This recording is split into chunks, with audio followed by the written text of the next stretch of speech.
All right, all right, all right. Here we go. Here we go, you guys. Welcome to our show. This is We Have Some Notes with T and Tail. Hi. That's T. Hello, everybody. Welcome. Welcome. Well, this show is tenderly titled This is a Mess because, This baby, week has been a mess. it's been crazy. It's hard to even keep up with all this stuff. When I tell you I have a notebook full of extensive notes for those, I'm not even kidding you. But how was your week Lord. so far, friend? I want to lean into the positive. Okay, I will. I've had some sinus issues. I mentioned Same. that to you a little earlier. That just threw me for a loop. Yeah. I did go to the gym this morning, so Okay. I was out of practice. I'm in pain, but good pain. And then it's also my anniversary weekend. Happy And anniversary. yay! I am the weakest link when it comes to celebrating in my relationship. Like I forget. I'd be like, oh, that's today. You know how like usually I know it's usually the men that are like that. It just always They do run up on you. Anniversaries just run up on you out of nowhere. It's just like, oh, okay.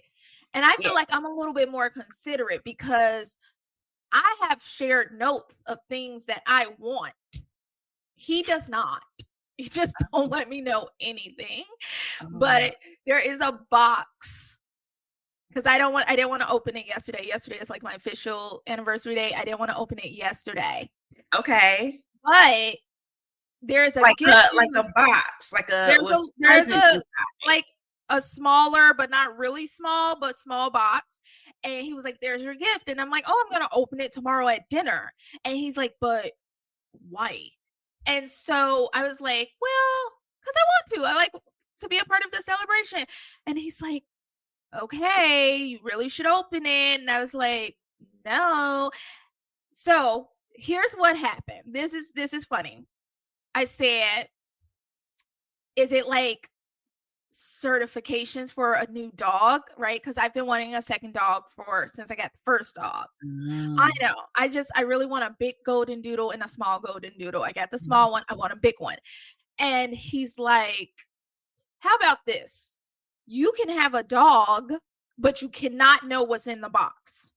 If you choose the dog, what's the dog in the box? No, like, I was just playing. I was just BSing. Okay. I was just like, and he was like, okay, well, and he has been very adamant about no second dog. So I said, well, what the hell could be in the box? That's a good offer, right? And I was like, I think you should take the dog. You've been on the dog. She has been on this mission to get the dog for years. He's telling me what's in the box is something else that I've been set up. It's all a setup. Set up by Tyla. It is definitely set up for Tyla and setup. Yeah. I phoned a friend. I phoned my sister, and I was like, okay, apparently we playing millionaire games over here or something. What should I do? And she's like, open the box. And I was like, no, I feel set up. So, right? So, first of all, I need to have gotten that recorded from him or in writing because he has been very adamant about no second dog. So I don't know. So this You're breaking them down. Yeah, you're breaking them. Wait, so did you open the box? Or you still waiting on that decision? I still haven't opened the box. I think you should get the dog. I think you should get the dog. And honestly, truly, in this day and age, you should be able to get both. You should be able to get both. You should be like, I want the dog. I'll take the dog, and then come back the next day and be like, so what was in the box? I'll take that too. Like, why are we choosing in this day and age? Like, why are we doing that? Why are we doing that? So that's been my week. Those are the things that happened to me from this week, and I'm trying to get it figured out. But I'm excited about tonight. But yeah. So what about you, friend? How's your week been? first of all, I feel like we are having a mirrored experience because when I tell you I was down bad with a sinus infection, the girl was down bad. And it was to the point where usually I have to take like half a Benadryl. If I'm having like an immediate allergy or sinus infection, I'll a Benadryl because that works within the next 15 minutes, right? All the other stuff you got to kind of build up in your system and wait for it a couple of days. But when you need like immediate relief, I'm going to Benadryl. I know it's not good for you. So I try to take half, or even sometimes I take a piece of a piece. A piece of a piece. Yes. When I tell you I was down so bad, I started with the half. I waited the 15 minutes. It wasn't working fast enough for me. I had to go get the other half. Waited another 30 minutes. That wasn't helping me. I went and got another whole. That still wasn't working. Then I started doing Alka-Seltzer Plus because that has a bit of an antihistamine in it and cold medicine just in case I had a combo coming for me and that wasn't working. And I had to hit it with some Dayquil. It was a lot.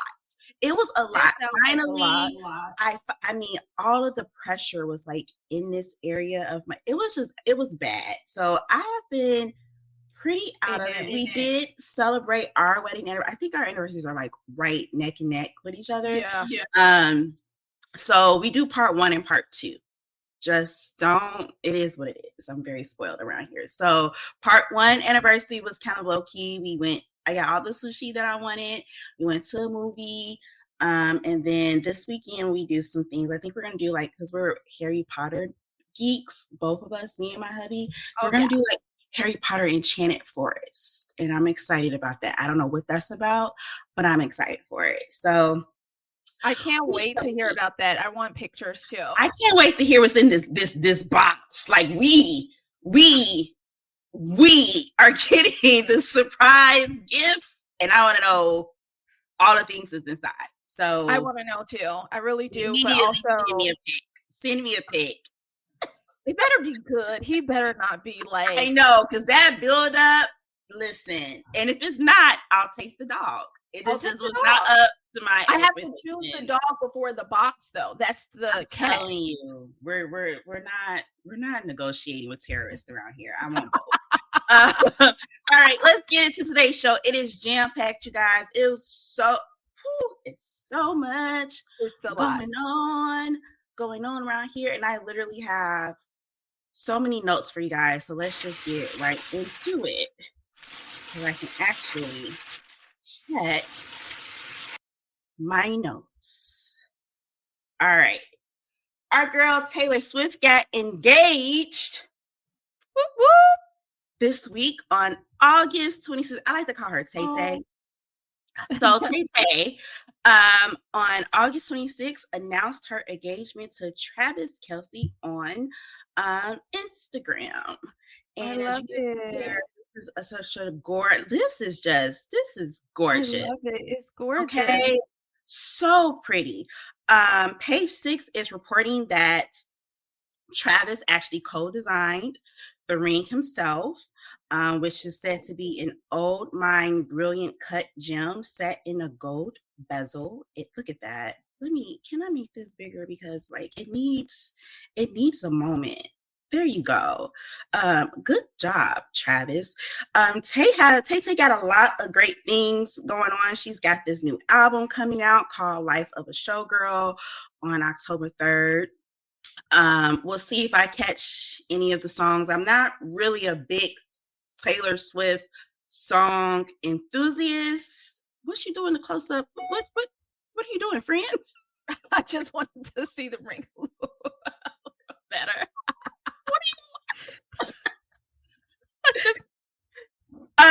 She has a new album coming out, Life of a Showgirl, October 3rd. We'll see if every now and then I get a song that is like that. It's me. I'm the problem. It's me. I vibe with that because I'm too the problem. So I like that one. Every now and then I get 1 or 2 Taylor Swift songs, not too many though, but I still love her as a person and artist. And apparently she is upgrading Travis. She is upgrading Travis because, well, they've combined the NFL with the Swifties. So, okay, yeah, okay, okay. Forbes is now reporting that his jersey sales has spiked 200%. Well, damn. Exactly.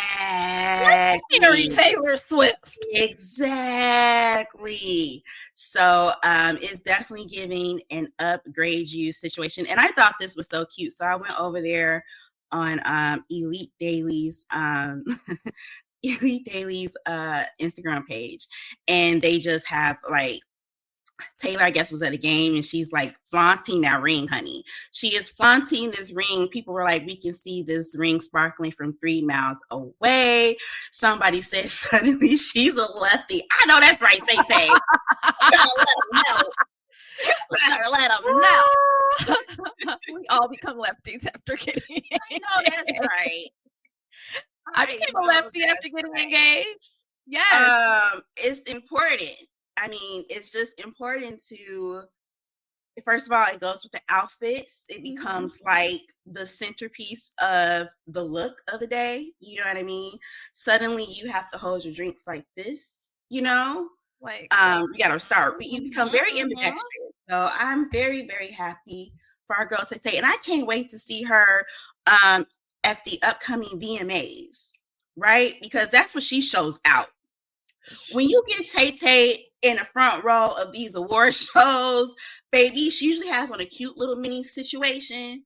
And she big up everyone. And she got a drink up everyone. She knows everybody's songs. She knows everybody's lyrics. Okay. Yes. And she be going in like she is at the club. And I absolutely. Yeah, she has a good time at the VMA. You know how some people that don't want to be there. It's fun to watch her. Taylor Swift wants to be there. So VMAs are actually coming up, I guess, next weekend or so. They coming up pretty soon.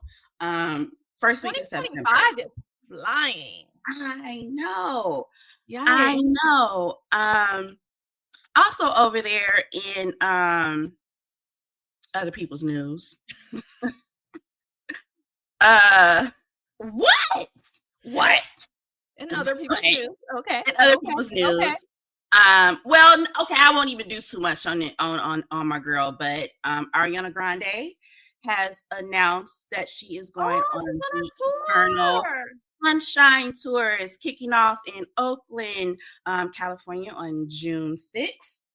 And she's going to be touring throughout August. It's going to end at the O2 Arena in London. This is actually, making my notes, Ariana's first tour in 7 years because our boo has been busy making Yeah, so that's a pretty long time. Yeah, she's been in Wicked. You know, we got Wicked Part 2 is coming out. It's coming out in November. She actually has a movie coming out with Ben Stiller in 2026. It's going to be another Meet the Parents reiteration. So she has a lot of great stuff going on, but she has not forgotten about the music, and she's going to tour that album. Again, I actually rocks with a lot of Ariana Grande's music and singles. I don't think I have really connected with the Eternal Sunshine album yet. I haven't really sat down with it and listened to the songs and just kind of vibed out to it yet, but I plan on doing so. I just get in my pockets where I listen to the same music over and over and over. It's hard to get me off of repeat. I would like to know what the vibe is of this album. I'm still trying to figure out if this album is the album that has the boys' mind with Brandy and Monica, which we are completely thankful for Ariana, because that's what kind of kicked off their reconnection, and now we get the Brandy and Monica tour. But I don't know if that was a previous. It felt like that was pretty recent that they came up with that song. Yeah, I just want to. I'm tell you why I want to know the vibe. Okay, I tend to be around a lot of like young girls, young women. You know, I got tons of nieces, my daughter. Like, I just want to know what mood they're gonna be in once this tour starts. Yeah. Like, what's gonna be the mood? Because if so, I'm gonna back off. I'm gonna leave y'all alone. Or do I want to lean in? You know what I'm saying? Like, that's why I want to know what's the Ariana mood. has too many classic hits.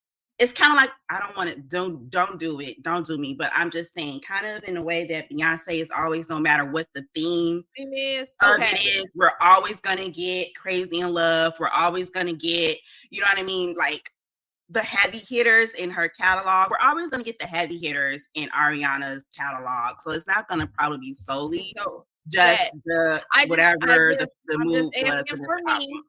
I'm just asking for me. I like to gauge how I'm gonna have to interact with the people, the girls, the girls sometimes, because they get in it, you know. And I'm like, oh, okay, this is how we feel today. So I just that's all.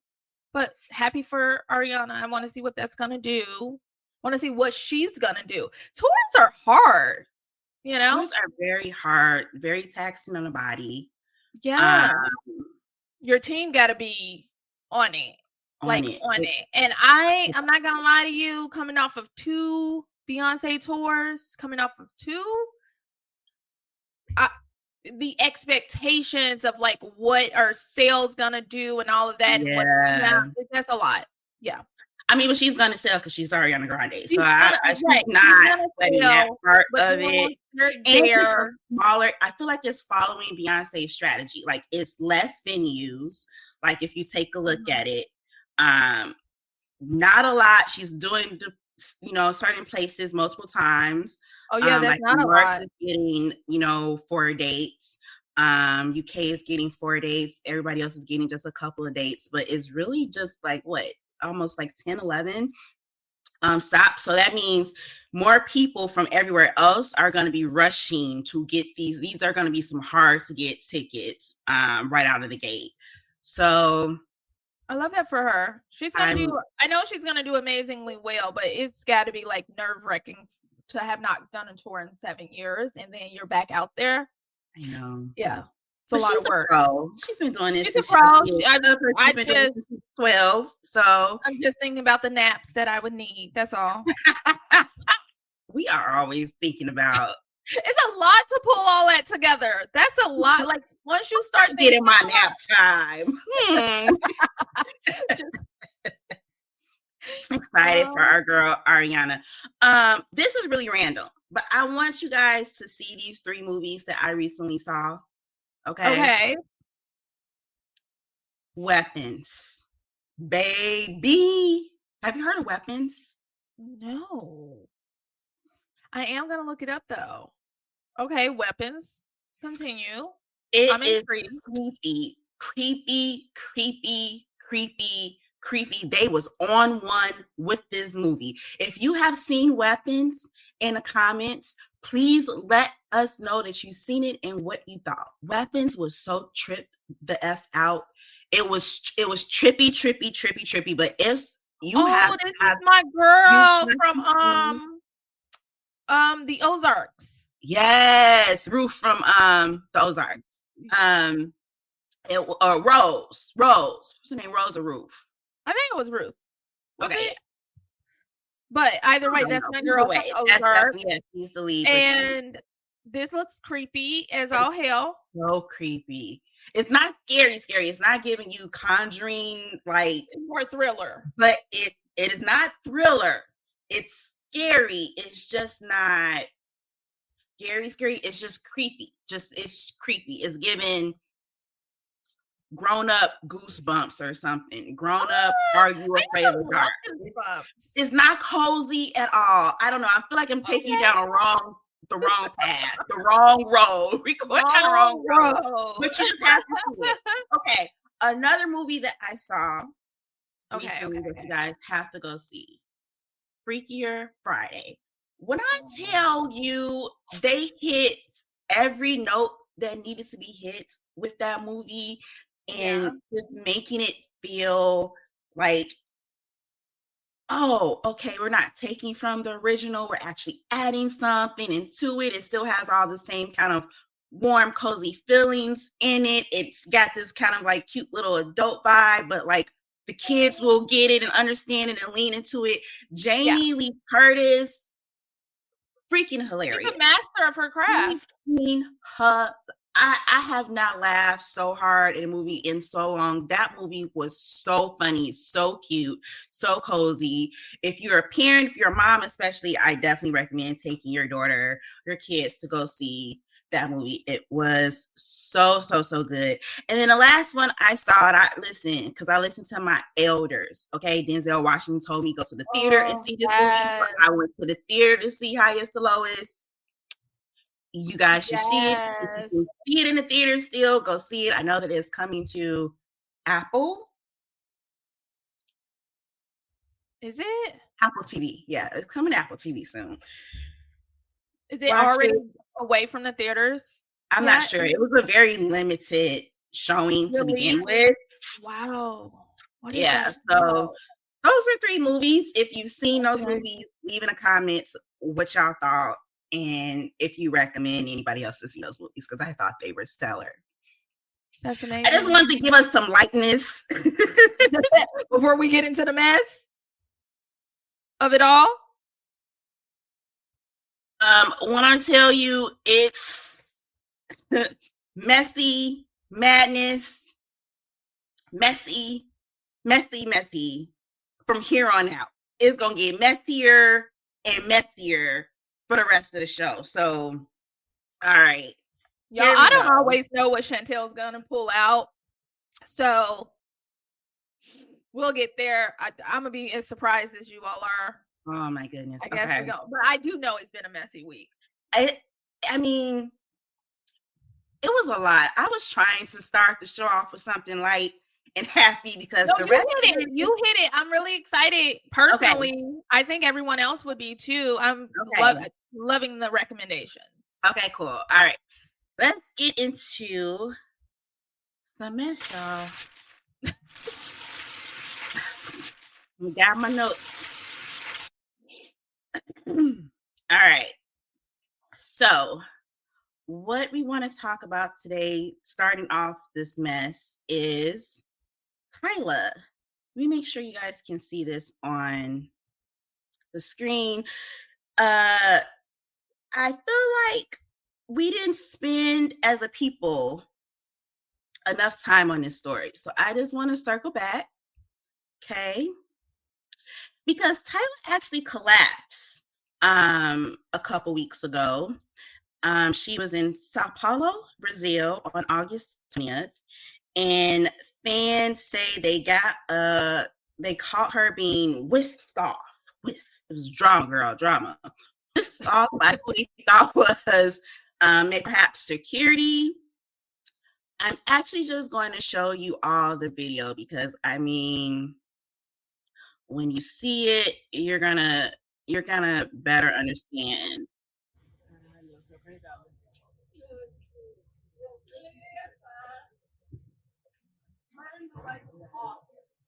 Do you see that?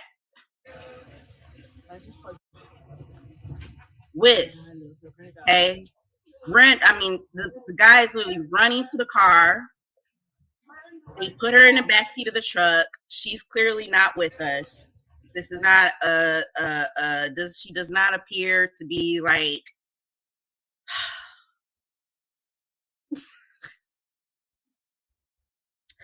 all right, so she definitely looks completely out of it.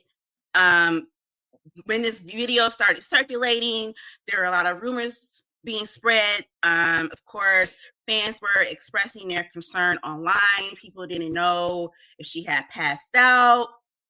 People didn't know if she was having some kind of health emergency. Let me show you what TMZ had to say in response, because TMZ girl, what are you talking about? My goodness. I know it looks really, really bad. So TMZ comes out with this report and they kind of just leave this all up to her. One, having a little bit of heat exhaustion. They say sources with direct knowledge tell TMZ after a jam-packed promo week and a little bit of heat exhaustion, the pipe-sized star was wrapped up the night after spending some time with fans.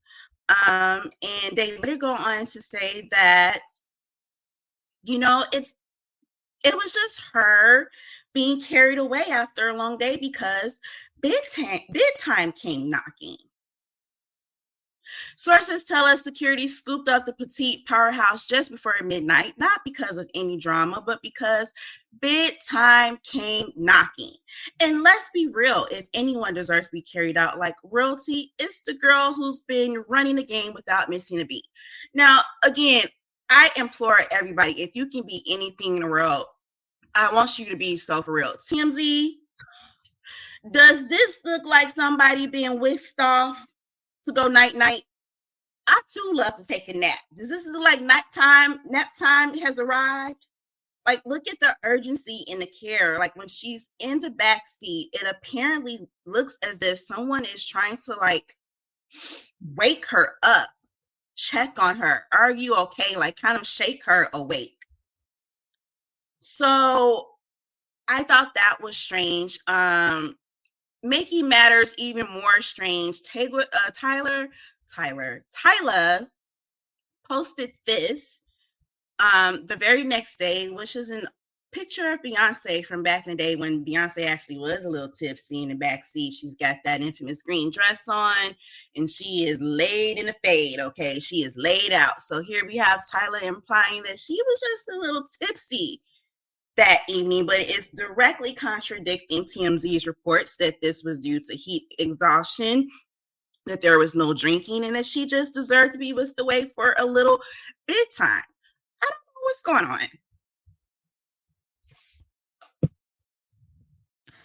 What?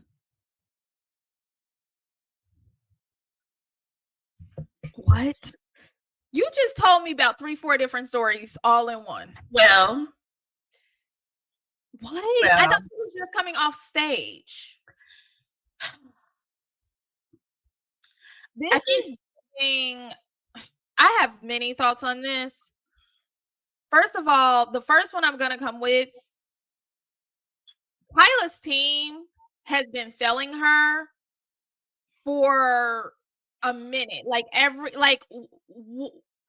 I don't know if this is like a cultural breakdown and like a level of like not being media savvy or not being media savvy on this side of the world. I don't know what is happening, but her team, I can say for sure, has failed her in terms of how they communicate with media outlets, period, right? Because that didn't, even though TMZ is reporting that, I'm sure they got a statement from someone from her team. So that's number one. Her team has just not, like, we have this, you know, she's talented, she's beautiful, people were very, very interested, and it's a little too soon to be having like craziness come out. And it's you, friend, you are nowhere near where you need to be having Beyonce catch a stray. What was that about? Now, how's she getting it? How she get in it is, I definitely 1000% am putting this on Tyla's team. Tyla needs new people. Tyla needs new people, and not only does she need new people at the label, she just needs new people, in my opinion, and, you know, around her. Take some notes. Don't nobody listen to us anyway. Nobody asked us, but I'm gonna tell you, you just need better people around you, period. Yeah. All of my empath type of intuition type of energy, whenever I see stuff about Tyla, it's just like, I hope this girl is okay. I hope this girl is covered. I hope this girl is protected, because this is not the first, the second, or even maybe the third time that I have heard something about Tyla being injured or something happening to her physically that has impaired her since she's dropped on the scene. I remember she had when she first broke out and she first had water come out and blow up over here. She was supposed to do some big, I don't know if it was a tour or a concert, and then that got canceled because of some type of injury. And I thought that was very kind of weird and bizarre, because why are we canceling it instead of like rescheduling it? You know what I mean? She just had like back-to-back instances where it just is clear to me, especially in the context of what we kind of know is murky in the water with the entertainment industry, the music industry particularly, that she may not be in the best of care. So I'm really praying for her. I hope that she's fine, that she seems to be back on the scene, making appearances, but it just goes to show you that these artists are not protected. They're not even doing their bare minimum due diligence to protect her reputation, because that's a child. That's a whole very, very, very young adult that you have positioned as an international, global superstar. I just think her team out of the gate has fumbled. I just think, being those, the two of us, we came up in the late 90s, early 2000s era. We can name a plethora of very talented individuals where you don't know their name now, but it was because of the people who were around them. It was because of their teams. And then we can name a plethora of people that came through the ranks and had very successful or have very successful careers because they had really good teams, really good people around them. So I just think we're watching in real time someone not have the best team. Not having the best team. And let me tell you something. If you're surrounded by people who do not care about your physical health as well as your mental health, especially when you're on this type of stage, there should be so much into making sure your body is conditioned, making sure you are, eating healthy, that you are not getting dehydrated. That shouldn't be a thing. That you are, just kind of like in the condition to be traveling nonstop takes a toll on your body. And they should be interested in preserving you for as long as possible, instead of being okay with the burnout in that lifestyle. And if they are encouraging that, or they're not there helping to protect you to not be in a position to have longevity, then it's already like, whoa, wrong road. They're going down. Yeah, they're just selling her. And I think, to your earlier point, she's a little on the young side to even it's a lot of stuff happened this week where young people are just like, you're not as wise as you think you are, it's actually really sad to see and sad to watch such an opportunity get fumbled in this way. Like, it's it's really sad to watch in real time. But I wish her nothing but the best. I hope it's not anything serious, because it was very scary to see. Wasn't that? That was very scary. I know you guys are probably, some of you may be listening to us on the audio podcast. Thank you so much. You can go to watch us here on YouTube, and we're sharing the footage so that you can kind of see what we're seeing. And it's very, very, very scary, that image of her being carried off in that way. That was not she's getting TMZ. Yeah. If you're my friend and I see you being carried off like that, or that's a family member, I'm wondering why that person is not being taken to the hospital. I'm wondering why an ambulance is not on site. That looked hella scary. I am praying for the covering and protection of Tyla. That's it. That's all. All right, let's get into this next topic. A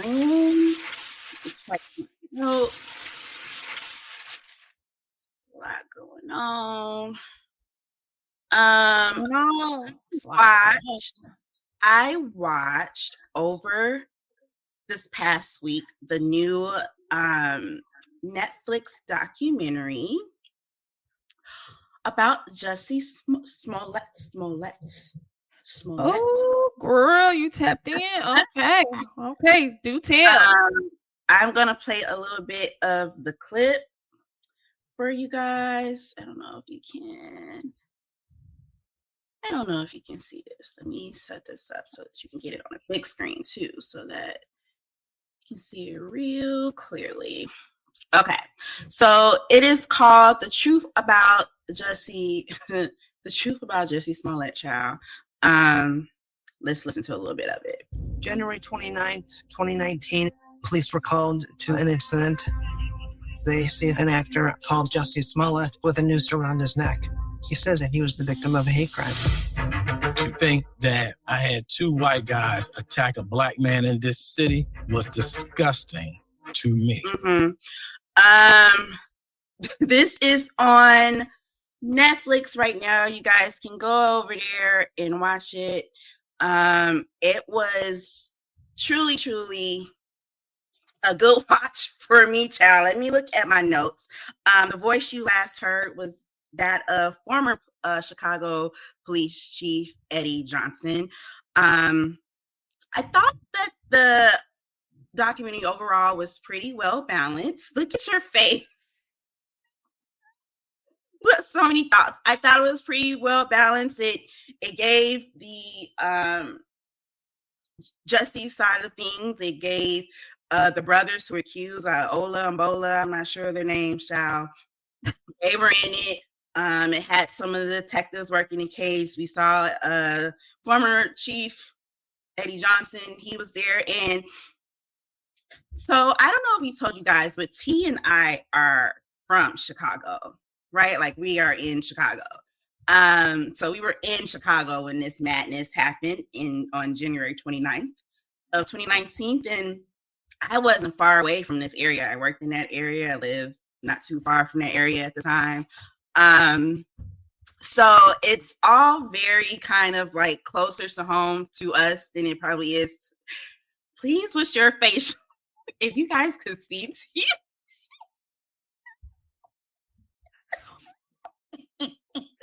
I'm sorry.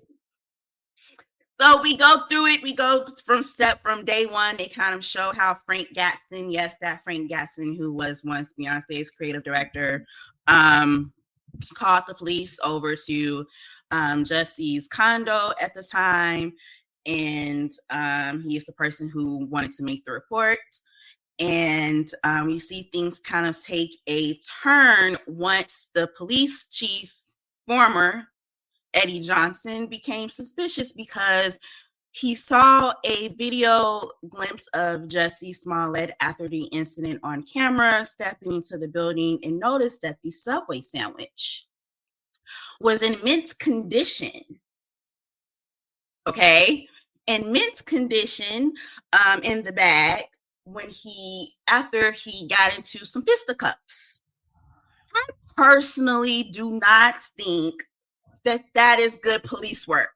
Personally, I don't think, because do you know how sturdy Subway is?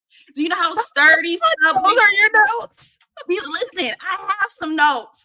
These are all personal anecdotes. Okay. Subway is sturdy. I remember even seeing this stuff online when it first happened, and people were like, this is so unbelievable because who would be at Subway at 2-3 in the morning? Me. Hello. That's why they're 24 hours. Like, that's what we do. I don't know if this is we don't have every Subway open here for 24 hours for no reason. It's because people be there. We go to Walgreens, we go to CVS, we go to Subway. Yeah, you get hungry in the middle of the night sometimes. At 2-3 in the morning, you go get you a Subway salad or a sandwich. Like, this is not, I didn't blink twice when that part of the story unfolded, but apparently that caused and raised suspicion to former police chief Eddie Johnson, who thought that he should have not been with this sturdy looking Subway sandwich in the middle of the polar vortex. They also they asked Jesse to turn in his phone to him. Raise your hand if you're going to give your phone to the Chicago Police Department after filing a police report on someone else. I don't even know how we got there. Like, I don't know how we got there in the investigation. Thank you so much for calling us and reporting that someone beat you up and made racial remarks. Let's see your phone. Why would that be a natural flow of anything, right? So it doesn't give great justification for why they didn't really, in my opinion, of why they didn't believe him in the first place. They go on to kind of go through how they started searching the video cameras. They saw two guys. They start working backwards, trying to trace these guys' movements. They noticed they went into a rideshare, so they started doing the, investigation on the rideshare companies, and that's when it came out that it was Bola and Ola, right? They lived in the same area that the suspicious guys were in, and so that's when it kind of really started going left. But however, Jesse pretty much stuck to his claim that no, these weren't the guys. I saw two white guys. They were clearly white guys. Can't be them. I actually know these people. Never really implemented or not implemented, but what is the word? He never kind of like said that he thought that it was Ola and Bola. Okay. Sidebar, Ola and Bola, if that's your name. Ola and Bola, immediately red flags go on. Like when they came on Blue Ivy's internet, they immediately look like they are up to no good. Okay. Clout chasing to the max. To the max. All right. Okay. So that was apparent. And something else that kind of got lost in the sauce was that there were other credible witnesses, at least two other credible witnesses. Mm-hmm. One was a white woman that lived in his condo. Another one was a black bellhop from a nearby hotel that say, no, we saw two white men. We really saw a white man in this vicinity, and that's who we told. Like the black bellhop says he went to the police station. He very specifically told them, I saw a white person. They took him to a lineup where it was only black guys. He said, I don't see the person here. I'm telling you, the person I saw was white. And they go, yeah. Well, just pick the person closest to what you see. What am I doing here? I'm telling you, the person I saw was white. So it was all very, very, very muddy. So is this one of those ones when you get to the end of the documentary and it's really like, go ahead and make a conclusion yourself? Like there's no, you get to the end of this documentary and it's like, Jesse probably was lying, but he wasn't lying about all of this. You know what I mean? Okay. Like it's definitely clear, and they bring up the poor credibility of the Chicago Police Department, which okay, on brand. And they say even the actual police officers that were investigating them had loads. They bring up the tons of kind of like criminal complaints and charges and lawsuits that they had. So zero credibility with the CPD. And I guess on any other day, if I have to take somebody's word versus a CPD, I'm going to take not the CPD's word. It feels like it was very politically motivated. It feels like it was just all very weird. It was all very weird. I will say though,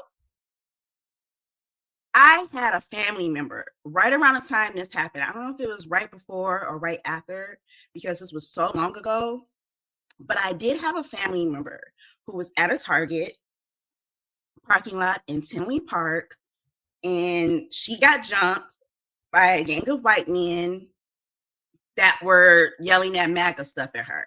And she came to work because we worked together. So she came to work next day with like a bloody like cut in her eye. It was a whole situation.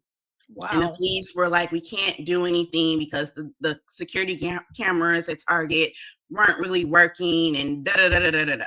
So there was a lot of racially charged violence throughout Chicago and Chicagoland area around that time. Again, that just makes it just very plausible that this actually did happen to him. The sad part is you really just can't trust celebrities. I think that's the issue. It's just like they do weird stuff and we don't know for why. We'll get more into that later. But yeah, it's clear to me that they took it to everybody took this too far. I think pressing charges against him was too far. He's the only person they got beat up. So I just think that whole situation was too much. It was an interesting ride. It blew up way more than it ever needed to. I just think it got politicized, whether he's telling the truth or he's lying. Either way, I was very perplexed when it just turned, because we're here in Chicago. Yeah. And I don't know how it's, felt across the nation when it was being reported. But there were some pretty serious things going on here, and it just dominated the news cycle. And you just had this push to I'm like, okay, if he lied, isn't he supposed to pay a fine and y'all are supposed to move on if he did indeed lie? But it was just like, no, we're going to make an absolute example out of this. I'm still let's say if he did lie, I'm still not understanding what the rationale would be of him lying. I'm still not understanding what the rationale or benefit would be for him to lie. I don't see it, because at the time the show Empire was so big. It was such a phenomenon. So he had all of the eyes on him, the notoriety, the only going up in his career from there. He was a fan favorite of the show. So I'm not that part. I still struggle with the motive. And to your point, he also had just signed a really major record deal at that time. And so he was about to drop an album. And I feel like his music career or trajectory could have been kind of on par with a John Legend. I feel like that's the kind of voice and the kind of music that he probably would have came out with. It's, to your point, it's just all very nothing feels right about it. We were going to plot this out. Let's plot this out. Let's just say we weren't just smoking high one day and it just wasn't just something we came up with at the whim, and we actually decided to plot this out, right? Would I, Jussie Smollett, not have the resources to hire actual white men for $50? Nondescript white men to be seen on the scene. Yeah, it's just, I don't know. The entire situation is so weird. Again, if he was lying, the lie is weird. The lie is weird. What is the motive? The police response to the alleged lie is weird. Yeah. The prosecution of the alleged crime is weird. I've not seen y'all go this hard for actual criminals. It's just everything about the story is hella weird. It makes me, I don't want to be a conspiracy theorist, but I'll be a conspiracy theorist for a moment here. And it's just giving did he know something about someone somewhere? Was it a ruse set up just to do this? It has me thinking that way. Did someone set him up to take him down? Maybe he, say he really was attacked and he reported it. And then it was we got these two guys waiting to say, oh no, it was really us or something. The two African guys that you keep calling. Bola and Ola. And wait, this brings me to, I forget to mention, it is heavily implied in this documentary that Bola and Ola had, at least one of them had a criminal history, I know about that. And that they were presented with some type of sealed deal. Okay. And they have footage. They show this footage of the lawyer actually talking to them about this deal. And so it's not that far of a reach to say you have a deal somewhere. Like, they come back, they show everybody's story. So they have the lawyer there giving her, and she's also very camera ready. Like, she's very excited to be on camera. But it's very much so, okay, well, I'm not about to, I'll say whatever. Like, okay, let's get it, because we have this deal. Like, it doesn't, because at first they weren't talking. Like, at first they just weren't talking at all. It's just weird. The whole situation. The whole thing is weird. The whole thing is weird. I am gonna watch it though. So thanks for putting that back on my radar. I think the city shots were beautiful. That's my positive. I love seeing the city of Chicago on camera. I do. All right. Beautiful. So listen, from one possible not so truth-telling person in the industry to another. Let's get into this next. I think you know where we're going with this one. Oh, child.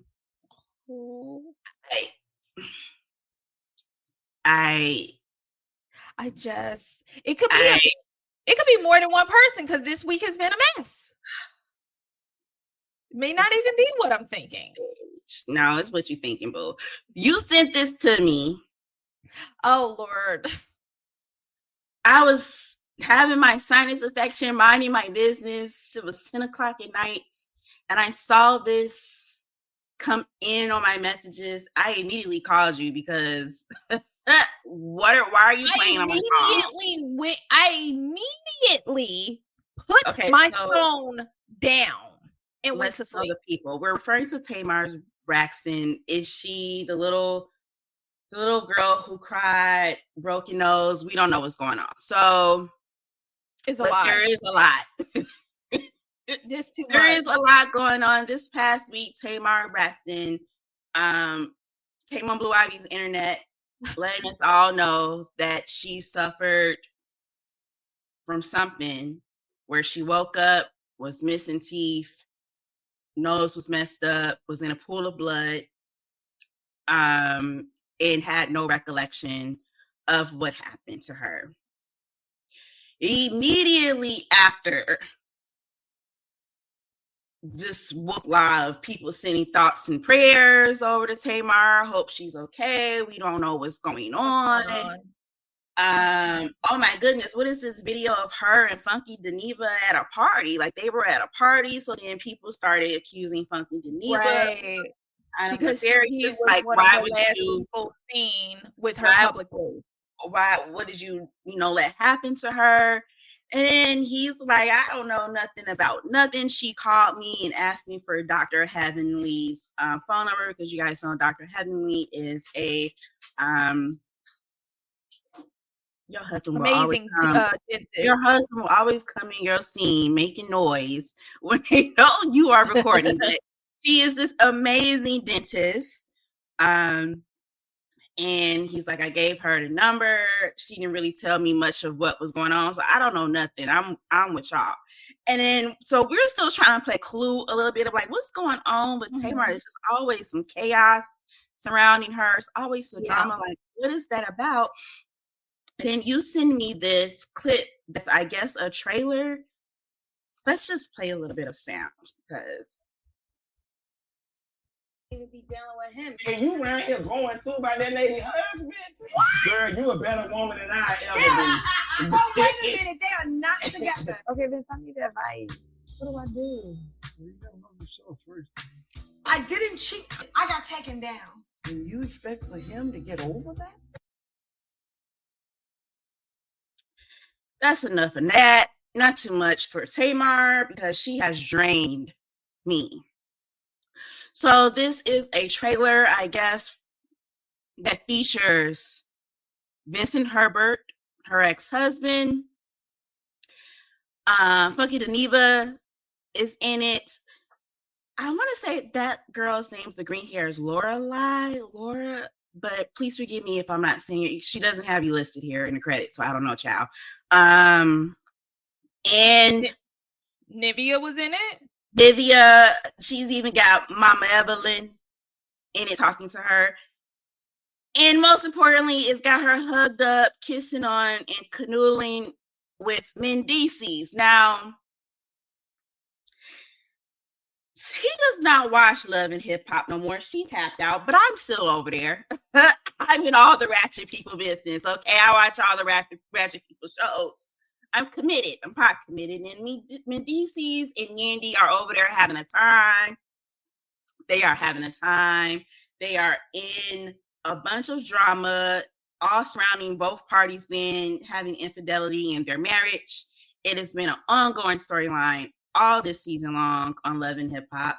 They've actually even now fallen out with Rashida and Kirk, who they claim they're not being honest with people, that they are in this open relationship. They've been going back and forth. It's really, really bad. And so this infidelity rumors are running rampant with Mendici. So to see him popped up with Tamar immediately made people go one or two things. One, so Tamar's the other woman? Like, this is the woman that Mendici is cheating on Yandy with? Like, what's going on? Or two, people were like me and like, so y'all really logged in on Blue Ivy's internet, okay? And you made this whole story up. Tamar, you made this whole story up as a PR stunt to promote your upcoming album, which, by the way, because of this, not only will I not play at all, I won't listen to a single song, I won't watch a single video because of this stunt. I'm actually going to mute and block you after this. Mm-hmm. Because this was too, you took it too a lot. I'm so confused. We don't know what part of this is real. We don't know if all of this was just you setting up a stunt so that you can promote the album. We don't know if you really got sick while you were also still setting up this stunt to promote the album with Mendices. We don't know if you really did all of this because you want to go get a nose job and reveal this new body, this new makeover. Like, all of it is within your wheelhouse. Why? You're so talented. Why is Tamar playing these stupid games?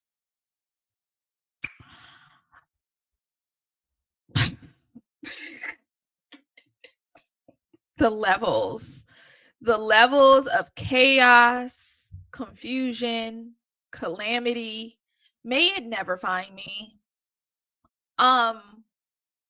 Tamar is, this is the thing, and I think we make allowances for people that we deem sometimes beautiful, sometimes talented, sometimes a combination of the two, that we always put in the best light, even when they've shown patterns where they should never even be given that level of grace, at least not from us, the humans. At this point, I'm going to say it like I mean it.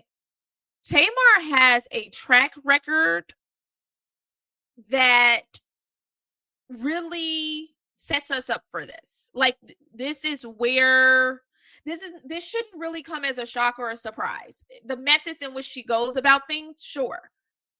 She has burned every bridge she has ever walked across, at least publicly, that I can see. We had her with her sisters. Bridges have been burned. You can go through the layers of that and be like, oh, it's just family issues, this, that, and the other. She had to deal with WeTV. We didn't know. We knew she was Tony Braxton's younger sister who had range. But other than that, we weren't too clear on what it was and what it wasn't. And so she had to deal with WeTV. And for a time, she burned that bridge. She got put on with on with Ayanla, and Yolanda was just trying to like call her in, hold her accountable. She set that bridge aflame. Okay. We thought, and I get it, it's a marriage, a whole lot of stuff goes on in people's marriages you know nothing about. But for all intent and purposes, the way you've presented your marriage to us during the time that he was on the Braxton Family Values and everything, he was the best thing since sliced bread. He's your everything. He's amazing. And then you threw him and his reputation under the bus. Then we get to the real. You are doing amazing on that show. Your personality really fits with that show. It's just such an incredible, like, seems like balance there for you with the ladies. Then you burn the bridge you had with them. And they were very, I think, from what I could see from the outside looking in, she had a lot of stuff going on outside of the show. So I recall her having to take a lot of days off, kind of like the way Whoopi takes every Friday off on The View. Yeah. They were very accommodating to her very busy schedule because she was that girl at the time she was on The Real. She burned the bridge with the network and producers of The Real. And at least one particular lady on that show who from what we could see, it's still, even if it's just a coworker, as a coworker from outside looking in, it looked fine to me. Like it looked, everybody else. I've not heard anyone else have problems with this same with Lonnie Love. Nobody else has called it out because usually that's what happens, right? Every bridge has been burned. Confusion, chaos, calamity follows Tamar everywhere she goes, everything she does, everything she touches. She is the problem. She's the common denominator. And it doesn't matter that she has the voice of an angel. She is the common denominator. Doesn't matter that she is Tony V. Braxton's baby sister. She is the common denominator. What she did this week was absolutely insane. If you get an injury, however you got it, whether it was through an attack, whether it was something medical, a medical emergency, whatever it was, why wouldn't you hold off on releasing this project? This project got to wait. I'm over here injured. I can't do nothing for it. Let's push it out 30 days. We'll see where I am. Check back in at that time. Then to allow rumors to swirl about someone who did nothing to you, Quentin, Funky Dineva, however you all refer to him, to allow those rumors to just swirl and you not say a single thing, and he has to strong arm you to say anything, that is insane. Why the confusion? Why the chaos? Why the calamity? Even you could have even just given a person on your team license to say something. So clearly the teams are not in the room with us. I don't know what's going on. I don't know what's going on, but it's clear to me that the teams are not this was a horrible rollout. The idea was horrible. And it would have taken nothing for Tamar to be like, I'm coming out, y'all. Get ready. Show us some behind the scenes of her in the studio, being talented, working, singing, working with the producers. Right. writing the songs, shooting the videos, getting in shape, whatever it is, getting in condition, whatever you're doing, vocal lessons, healing, that would have taken you nothing. And we all would have been not only still very interested in talking about the project, but we would have been rooting for you. Now we're sitting here and trying to figure out, and then she has so much, she still has enough brand equity where that she can still partner with a reality show or a reality network or Zeus or WeTV, or I don't know what her contract is like. Even she just comes on YouTube at this point, because all the Housewives of Atlanta and the Bravo girls just come and create their own.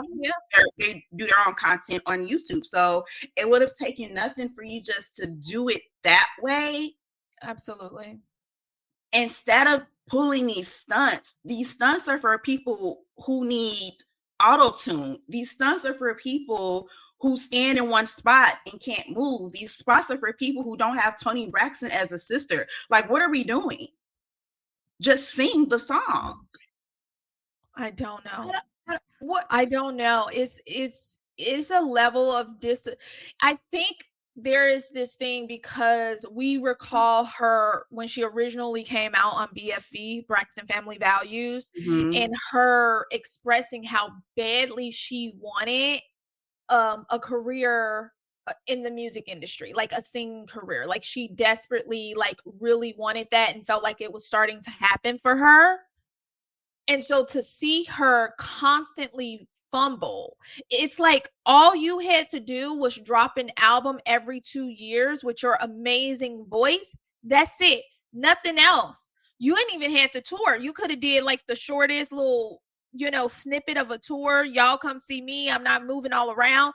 We would have been like all in on that. Like we felt, we heard your story.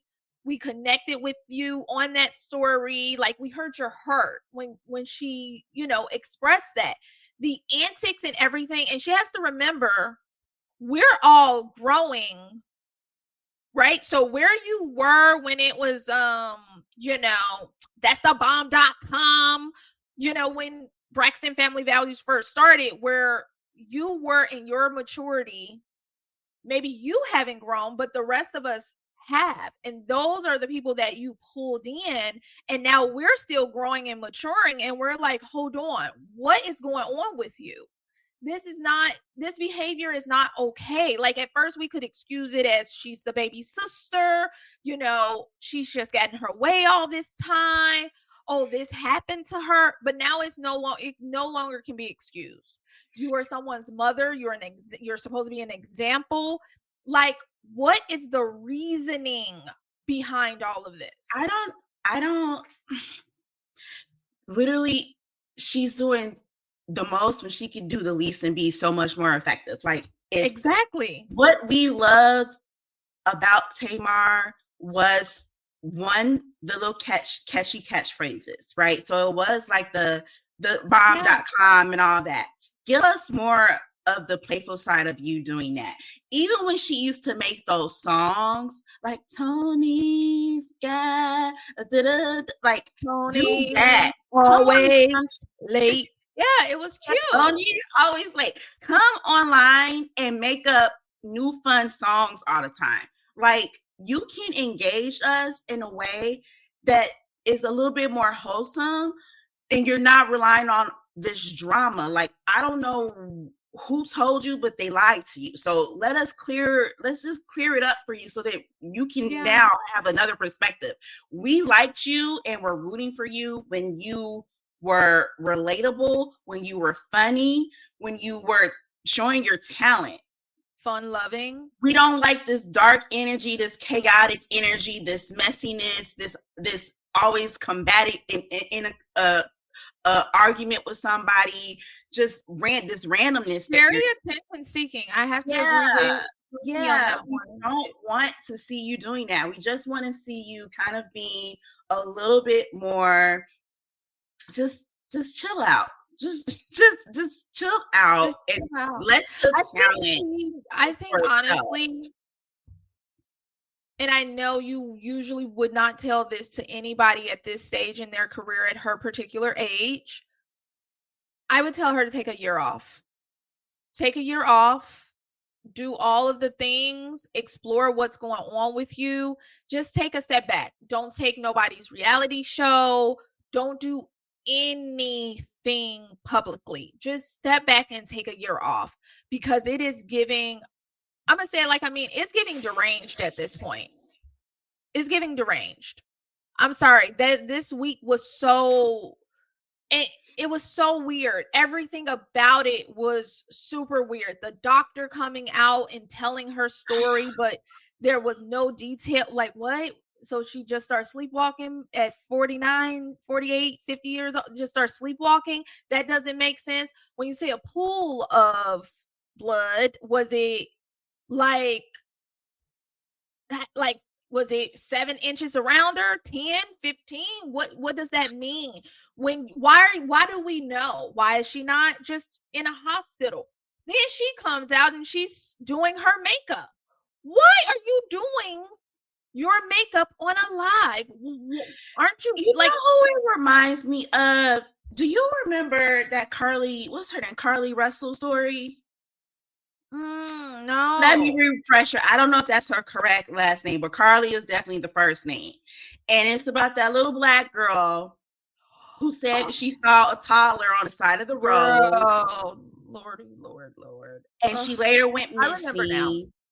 And then she came back and was recovered. And it all was a scheme that Ty set up so she can get the attention of some guy. Absolutely. Yeah, I recall. And we were all, not we, because I'm let you know I was clear on it, but lots of people were sending thoughts and prayers, and it was just something I couldn't even tell you, but it was just very much something told me, give it some thoughts, but not no prayers. And see, that's another thing. We gotta stop giving prayers to people. No, this is no facts, because y'all making our prayer score go down. Okay, what is a prayer score, you ask? Let me tell you, it's like a credit score, but it's with him up there. Okay, so you want to be able to get through on the line. Okay, you want to be on hold at the Heaven Operational Center. You got stuff going on. When something's going down, you want to be able to get through immediately. And the lower your prayer score is, the longer it's going to take for you to get through. And mess around with Tamar and these stunt queens, just giving them all your thoughts and prayers, no. Give it some thoughts. Yeah. I'm going to give you some thoughts. Hold off on the prayer till we find out a little bit more information, because y'all are playing dirty games and it's a mess and it's dark. It is. And we don't want it no more. I don't know why we're not evolving as adults, though, especially adults of a certain age. Like, why are we not evolving? We should be evolving. Tamar, bye.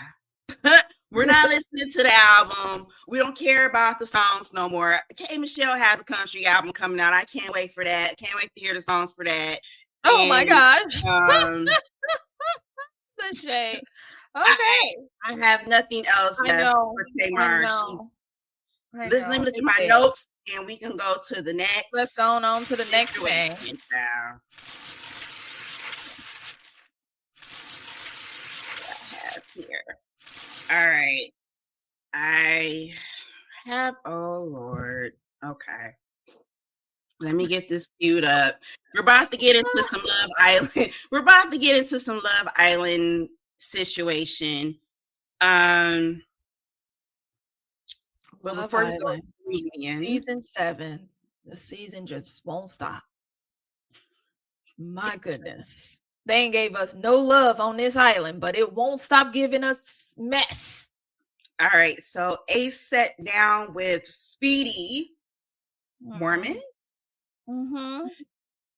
And he gave a little interview. I'm going to play a little clip of what he had to say when asked about Nick and Olandria. My experience with that was, they thought each other were attractive, but it was never going to be more than just friends right then and there. And they were just, it was just going to be cool, and just as time goes on, Sierra gets, dragged out the villa. now it's a thing where I'm feeling like I have to be catering to know what's going on between Nick and Landry. What's going on between Nick and Landry? You know, it's part of, you know, the Love Island, you know, experience. But my experience with that was okay. You know, so I'm gonna pull out my notes because go ahead, go. Baby, I took copious in notes, but you go on here. You go first. I took copious notes on this interview, so.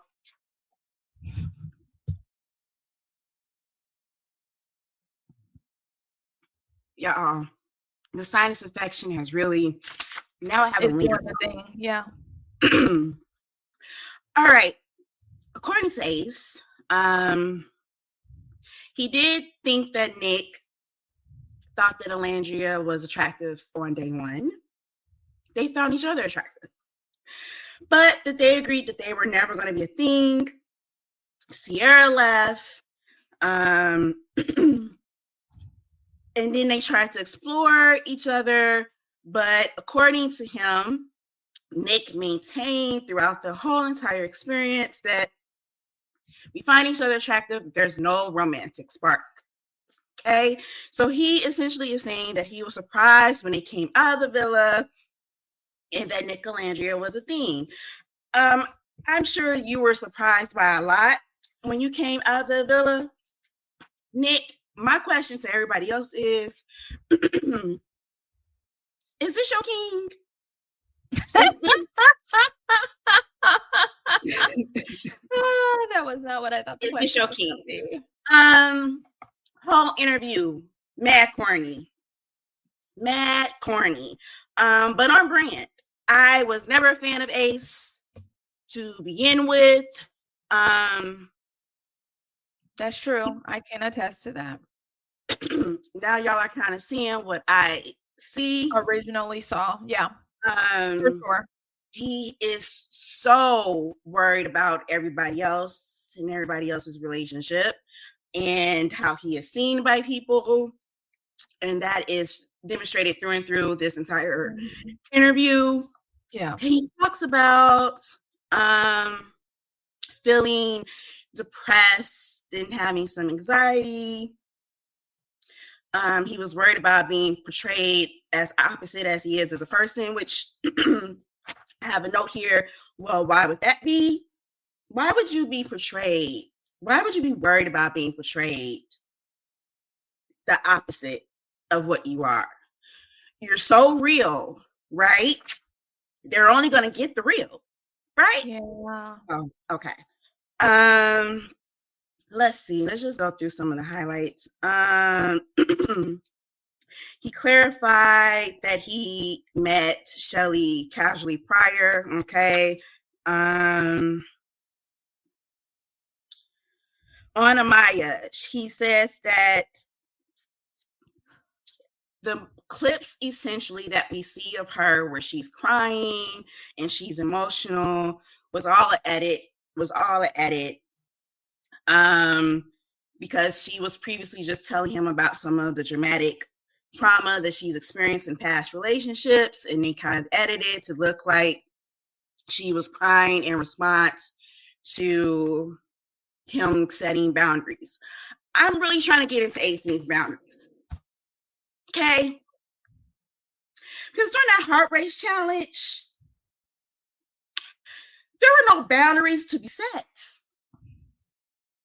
There are no boundaries to be set. He says in this interview that he is half Mexican or that his family is Mexican, something like that. So he clearly understands using words of like love and babe and all that stuff. That was no big deal to him. But when it came to Maya, he thought that she was being too territorial and he just wanted to set some boundaries. Where were those boundaries when Huda was grabbing and grinding her cheeks upon thine face, Ace? Where were your boundaries? We saw time and time again where Jeremiah would say, oh, I'm not going to do too much. I'll participate, but I'm not going to do too much because, out of respect of the person that I'm trying to build this, blah, blah, blah. You had none of that, Ace. You had none of that. You had what I like to call just now selective boundaries. Again, I want to ask y'all, is this your king? Okay. On Austin, I took notes that Ace says that he can't respect Austin because he doesn't speak how he feels. He was sneak dissing on the internet, and I'm not a quote internet ass ninja. I'm not going to sneak diss you on the internet.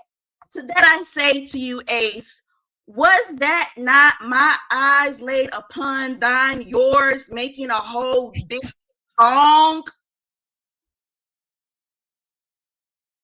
Who was in the booth?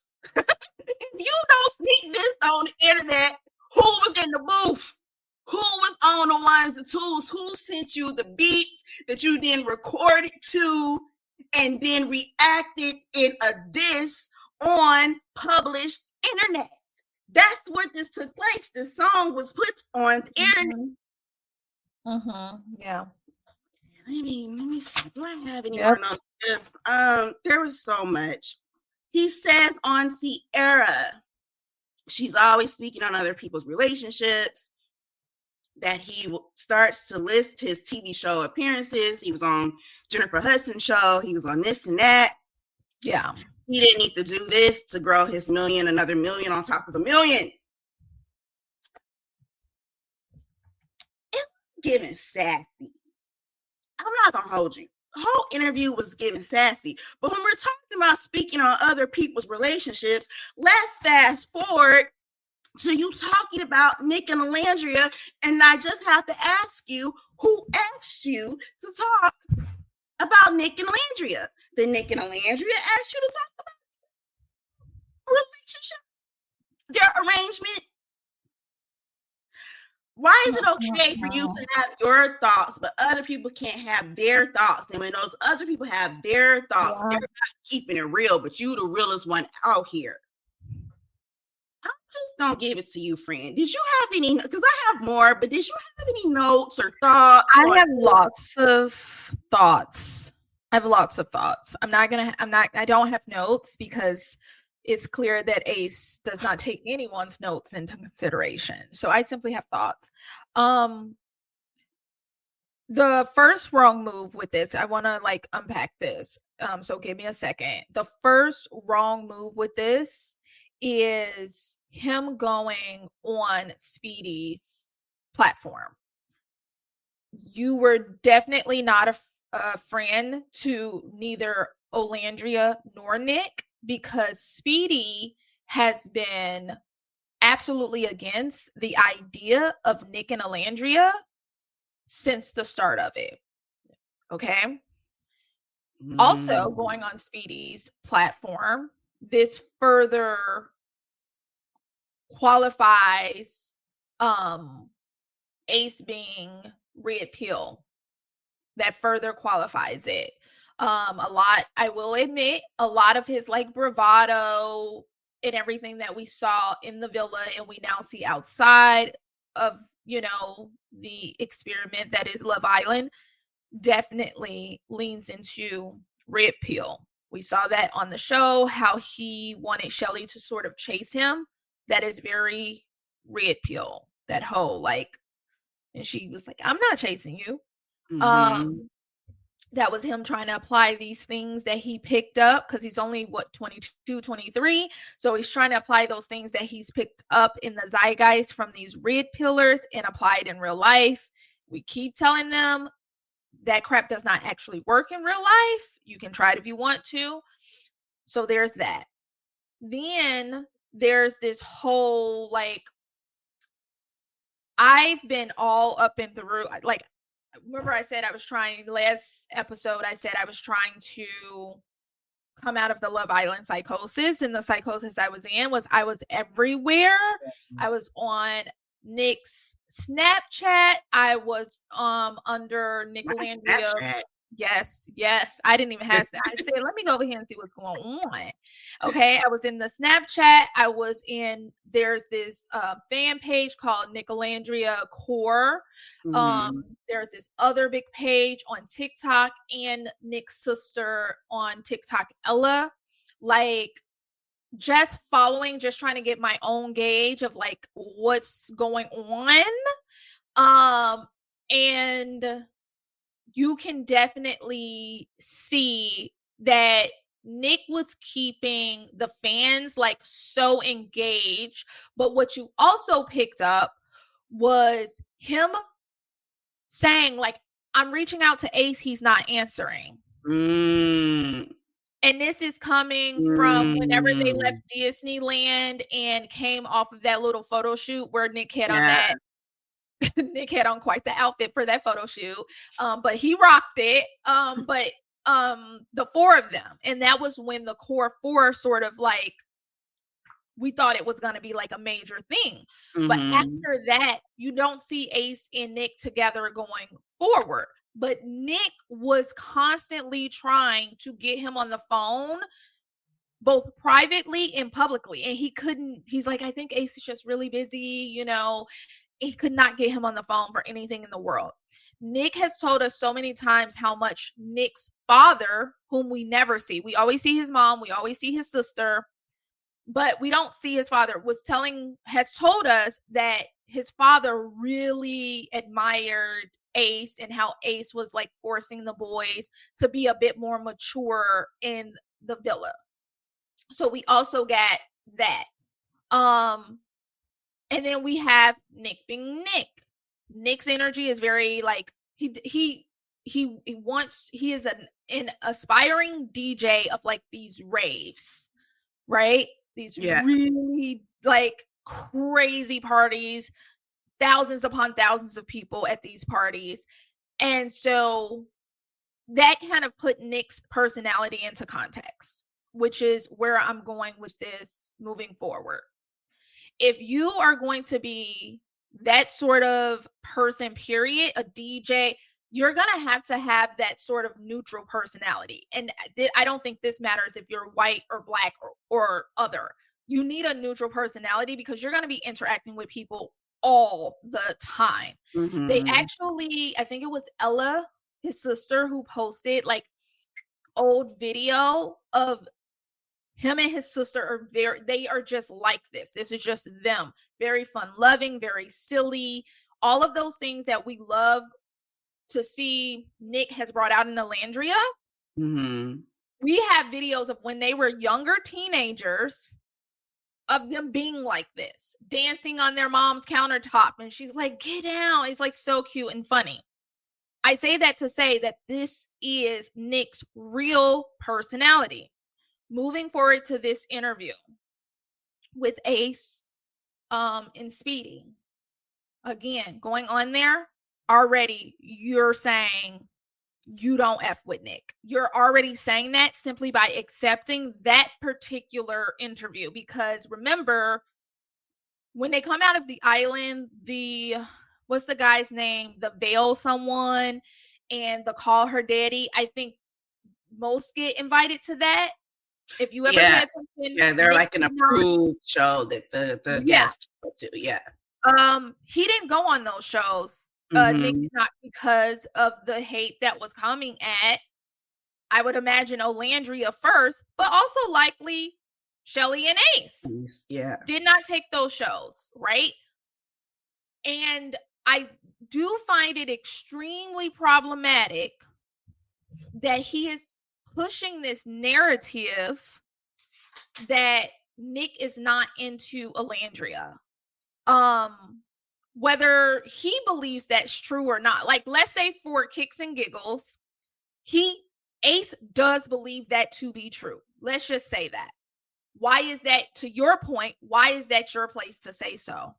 And why is it your place to say so publicly? If this was the inverse, if this was Nick talking about you and your relationship with Shelly, we'd get another diss track. You'd be crashing out on the internet. So why do we feel so comfortable to do this to not only Nick, but also very much so to Alandria, Alandria receiving a ton of hate, and people are questioning their connection, which I, to this day, I don't know how, because babes, there was no love on Love Island this season, and the crumbs that we got from Nick and Alandria, I'm like, okay, because you know the fandom put together like these edits which are 3 and 4 hours long, and so if you go back, no one's gonna go back and watch all 36 37 episodes, but when you go back, you're like, oh, they gave us Bridgerton. They gave us a season. Remember that first season of Bridgerton? You're like, are these people gonna get together? That they not gonna get together? What's happening? Like that push pull, that slow burn they keep talking about. But Ace was 100% wrong. His maturity is not hitting where he thinks it's hitting. Someone said, I heard, like, you're mature, but you're not wise, and you can only grow wise with time. And I really do think he is all about self. Yeah. We have said, many people have said, Huda and Amaya are they're operating in that same space. They just come off to people differently. Ace is also another one of them that operate in that same space. They're just different iterations of like the same energy. It's chaotic energy. It's energy that does not take accountability. It's energy where it's me. I only think about my feelings. But I'm going to say this too. I am very happy at the same time that all of this is coming out, because I could very much so see Nick was very genuine with both Ace and Taylor, because there's this whole other piece where Taylor jumped on a live while watching the interview. All of this stuff is being sponsored by one company, so that makes it look a little weird too, where Taylor jumps on a live and he is confirming everything that Ace is saying. I'm happy this is happening earlier rather than later. And the reason for this is Nick really believed that Ace and Taylor were his friends. He very much so really thought. So I know, just like you'd have hurt from, you know, breaking up with a romantic partner, I know that this particular week, Nick is actually really, really, really hurt. I don't usually like follow people closely on social media like that, but since he's gotten out of the villa, he's spoken about them in with such high regard. And it's actually been beautiful to watch, because I'm watching it and I'm just like, and it's something that they didn't even realize, because there's this envy that's there, because they cannot believe not only is he winning, and I don't understand why they won. He's a gorgeous boy. I don't care how y'all feel about it, black, white, I don't care. Nick is his parents made a gorgeous child, okay? But outside of him being attractive to look at, they did not think that he could win and reach the heights with Olandria. And that's the bigger conversation that really needs to be unpacked, because you have to remember, we can see Olandria's beauty very clearly. We can see that she looks like a doll. She looks like she was not made by humans, that somehow someone thought of it, sculpted her, and now we have this doll in human form. That's what she looks like to us. But to a certain subset of a certain group of men, they will never be able. And I'll tell you guys this happened a very, very long time ago.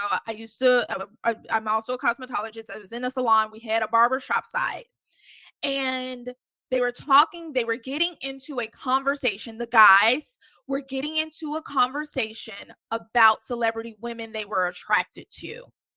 And they ran through a plethora of women, and they got to Kelly Rowland. This part is very interesting. The guy who worked there, the barber who worked there, said, "Oh yeah, she's fine. Like, I love her. She's fine." And the guys was like, "Oh, so you do like dark-skinned women?" Because the conversation was ebbing in and out about like women's skin tone. And they say, "Oh, you do like dark-skinned women?" And this guy says, Kelly Rowland's not dark. There's like, nah, dude, like Kelly Rowland is dark. And he's like, nah, she's not. And I'm just in the back washing my client's hair. I'm just in the back shampooing, but I'm hearing all of this.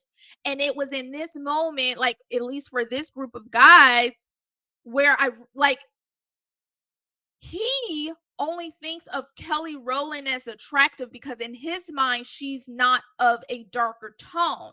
As soon as they clocked it and told him, no, like, yeah, Kelly Rowland would be considered dark skinned. Now all of a sudden he's like reconsidering if she's attractive or not. The reason that I tell you all this story is the part of the envy that you all are seeing from Ace and Taylor is they never saw it for Olandria. Like, they never even thought like she could be the one coming out of that villa with the biggest, you know, like fandom, the great love story. Like, they just never saw it for her. And so it's not only this envy of they're not Nick and Olandria, Clark and Taylor is not Nick and Olandria, Shelly and Ace, no matter how beautiful they look together, they're still not getting this amazing rollout. Mm-hmm. It's a conversation that has to happen in layers. It is very nuanced, and there are some people will hear this conversation and they'll understand every single thing I'm saying. Other people will hear this conversation and need to do a bit of research or not understand a single thing that I am saying. It has been in society, in the zeitgeist, that women who look like Olandria, whether they are beautiful or not, just that's not the ones where I get social currency off of. So they are confused. So first of all, they're confused. Second of all, they're envious, right? And now what we're seeing in real time, because this is, again, the reason that I've been locked into this particular season of Love Island, is that it's a microcosm of what happens in society every day. This happens in society every day, just in maybe an office setting, maybe a neighborhood, maybe a high school, maybe a college, but it happens every day. And so what we're seeing in real time is everyone crashing out. And something that was also interesting this week is a lot of stories came out from the fellow Islanders about Olandria's heart. They have confirmed, because we didn't get to see them all. Austin told a beautiful story. Remember when Olandria stood behind Austin when he was getting voted out? Yeah, because they never showed that friendship be fostered on the show. We were like, that's random that happened. And he went on that podcast, the Veil, I forget his first name, something Veil podcast. And that's the podcast that Nick and Olandria skipped. He went on that podcast and he took his time and he told the most beautiful story about how Olandria made the other guys be nice to him. Because when he came, he said, I've never modeled. I don't have socials. I'm working a regular job. And she, like, I was ready to go home when I first got there. She gave me all this, like, confidence, you know, to, like, have an experience too. And she went over to the boys and she said, hey, Austin is my guy. You guys be nice to him. I know that's right. And then we have like so many Islanders, Jeremiah telling us how amazing Olandria was to him. And now that he's learned that Nick had nothing to do with booting him out of the island, he's also come out and just like sang them praises. Like they're like, oh, now it's like Jeremiah is the president of the Nick Olandria club. Right. Because he's like, I saw their chemistry at the reunion. Their chemistry just made me just like, oh, it's just so great. So we're like, why are you wanting to ruin this, Ace? Like, what is your motive behind wanting to ruin this? He's trying to sabotage. He's like, it's not, you guys are taking your eyes off of me. It needs to be back on me. Everything that people were lauding him for and giving him praise for doing, I saw it as manipulation. I called it for being manipulative. He's very manipulative and he's very calculated. Think about when we think about celebrities, right? If you think about it from this perspective, if a famous celebrity gets pregnant and everybody is like, we want the first photos, give us the first photos, da-da-da-da-da-da. And then they're like, oh, no, we just want to be private. Just want to be private. But that same celebrity that says, I want to keep my kids private, comes out with a 9-page spread in Vogue. You have now clocked that they were trying to build up the interest and the equity and you know what I mean? Get the biggest bidder to put the photo shoot out there. And that's exactly what Ace was doing. Ace wasn't just chilling back because he was so into Shelly and he just wanted his private time and he just wanted to go back.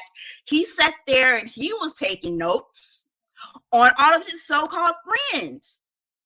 And went on there and was like, I'm going to say this and say this and say this about them. And that's going to reveal the truth. And they're going to get all of that attention. Everybody that loves them or is not going to love them anymore. They're going to come back over here to me and realize I'm the real prize. And it's like, nah, dude, like you just actually, for any of us that were giving you grace, you actually just confirmed everything. Actually, you just sped it up.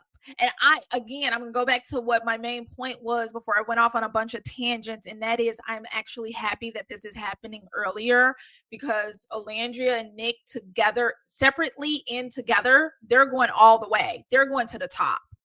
I truly believe that.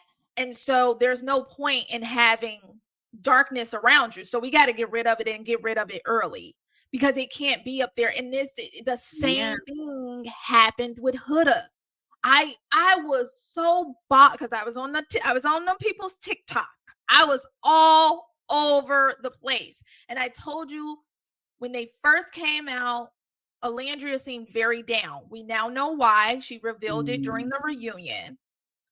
And she was hugging Huda like Huda was a baby and giving her forehead kisses.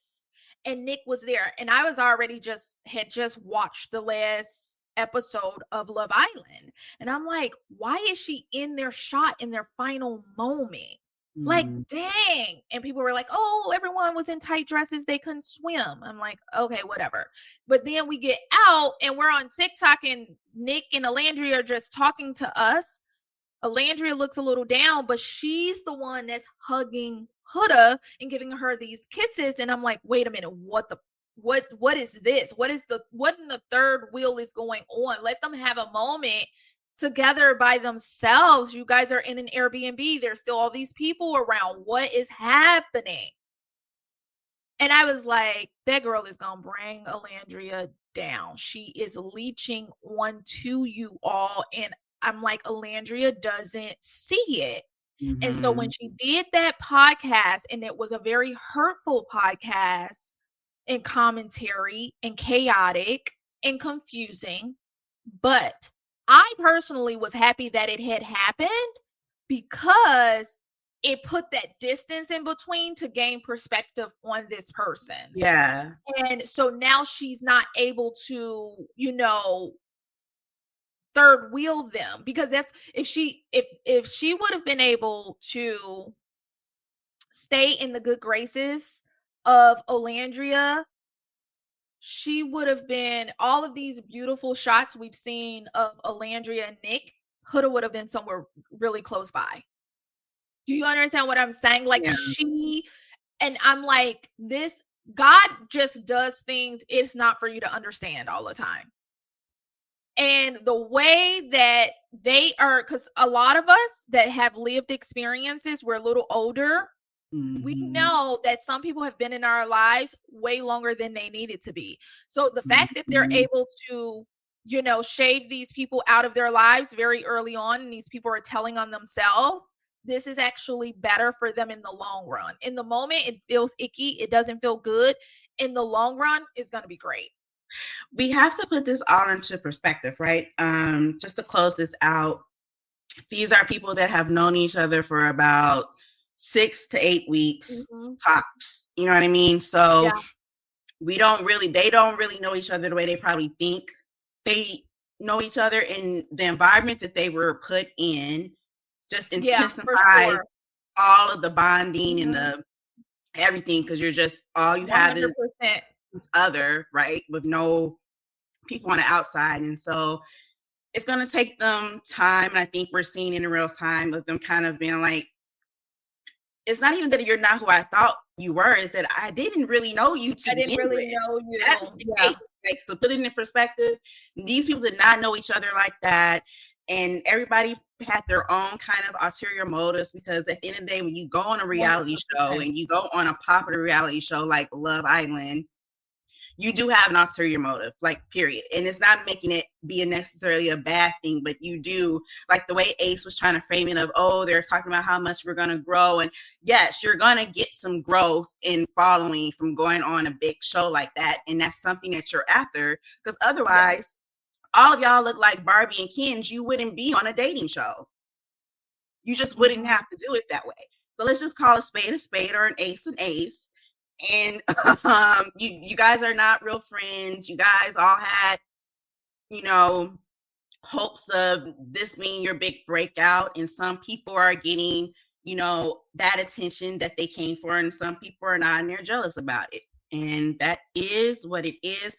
Let's just go ahead to our last topic, which is kind of still on the same train of thought as this segment. But let's just go ahead. Chat for the people. Love Island.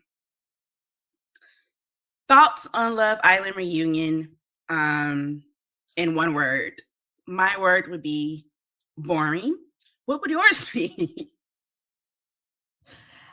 So, okay, one word.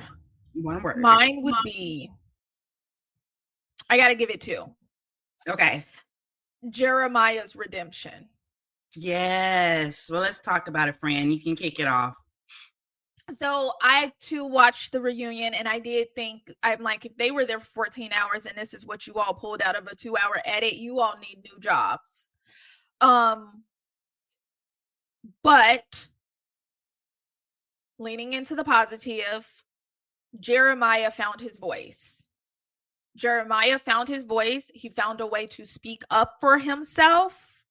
I think he had been a little bit afraid to speak up for himself because everything he kept saying and doing kept getting twisted. He had 2 manipulators between Huda and Ace, just kind of toying with and screwing around with everything he had to say.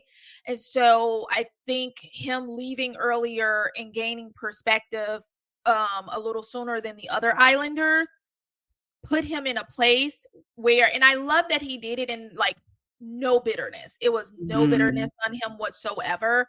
He still called both like those people out. He called everyone out. Yeah. He asked for explanations. He explained himself. He is right. He was not love bombing. He was just moving too fast. Yeah. Moving too fast is not equivalent to love bombing, right? And so I'm glad that he named that. And I like to see the difference of when Huda tried to move the goalpost of then now she's changing her definition of love bombing all of a sudden when he's explaining that. So I think from the reunion, Jeremiah's redemption arc is beautiful to see. I hope he keeps growing. But the rest of the reunion and what I've heard happened that got cut, I'm very uneasy about what they cut, why they cut it, what is the rationale behind not leaving it in. Is kind of upsetting, some of the things that got cut, because I still haven't figured out what's the motive behind cutting that out. Yeah. I mean, listen, they should have listened to our notes first and foremost. Andy did not need to be hosting this, and Ariana didn't bring it the way Ariana could have brought it. There was a lot of information just from a production standpoint that needed to be colored in that were really serious topics, such as you mentioned the love bombing and the gaslighting and the, you know, those terms really needed to be, I guess, framed better. I would have loved to see them bring even maybe like an expert for a few moments just to say, hey, because we have younger viewers, right? So if you are experiencing this is what love bombing really is. This is what it entails. But let's give our guests or our participants grace because they were all on top of each other only. Yeah. Isolated on an island. No perception of time. Woke up with these same people, gave each other breakfast, went on dates with each other all day, and then canoodled in a bed together at night. So what you may have in real life when you have the space to say, hey, it's a little bit too much too soon, that could be an accurate assessment of love bombing. But in this context of this show, I don't think it was ever fair for them to say that Jeremiah was what he was doing was love bombing. And because that's such a serious allegation of a form of abuse that he could possibly have linger on him. And there were other things like the racism issue definitely got skated over. They said it was so much more. It was a lot of things edited out. It was super duper skated over, and I think it was only important because this show put these participants in a situation where they position, simply because they were on this show. And so to protect not only this cast, but any other future cast, it would have done them. Again, you needed a black host. You needed Megan Thee Stallion there. You needed Kiki Palmer there, but you just needed somebody there to be like, hey, this is not fair that these participants are going out in the real world and experiencing this level of harassment. I think Huda was delusional, manipulative, calculated, annoying. I will give her the 1 point, which clearly showed that she, in fact, did clearly state to Shelly that she had intentions on pursuing this thing with Chris. That was made so crystal clear that there's no way ever that Shelly could have misconstrued that. Everything else Huda had going on that day. Whatever do you mean? Whatever do you mean? I can't. It's Netflix. Like I can't. I love that Netflix came through and called this out. I love that so much. Who are you dating? I can't talk about that right now. I'm not. You can't talk about that, but you can walk red carpets and go to club appearances with this person. It's so bizarre. Like you're contractually obligated to fulfill the duties of this show, and Netflix would know that when signing you on to any other show. Right. That you have to talk about what's occurred and up until, you know what I mean? Like it was just so weird, and they just let her off the line. But wait, they said no. They said that it got cut. Andy asked her this question several times, and then I want to also add some context to this as well, because I think this will be helpful to the listeners right now. This is Huda saying this particular lie to Andy Cohen. Like, I want you to think about that, right? That would be like lying to an accountant that does accounting all day long, okay? About how much money you pulled from an account. Like, it just, if anyone knows how these things work, it would have been Andy Cohen of what you can and cannot say. I think he's probably in the room when they are writing these things. like, it just made no sense. Like, it just proved once again how much she struggles with the truth. Like, hardcore. Just struggles. I really, in all seriousness, because again, to your earlier point, these are very young people. This is a very, like, it's a social experiment, really.